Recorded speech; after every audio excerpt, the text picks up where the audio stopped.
Il y a une moule qui a coûté 12 000 à mes clients. Une moule, dans l'eau. Pourquoi?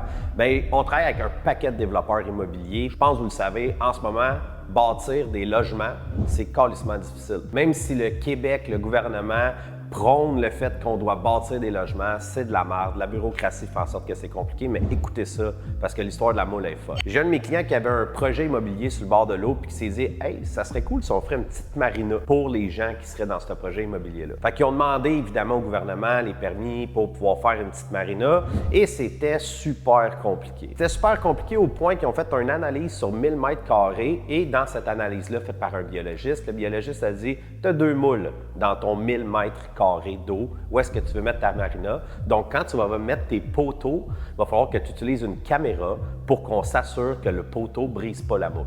Bah, OK, c'est compliqué au Québec, mais allons-y. Combien ça coûte?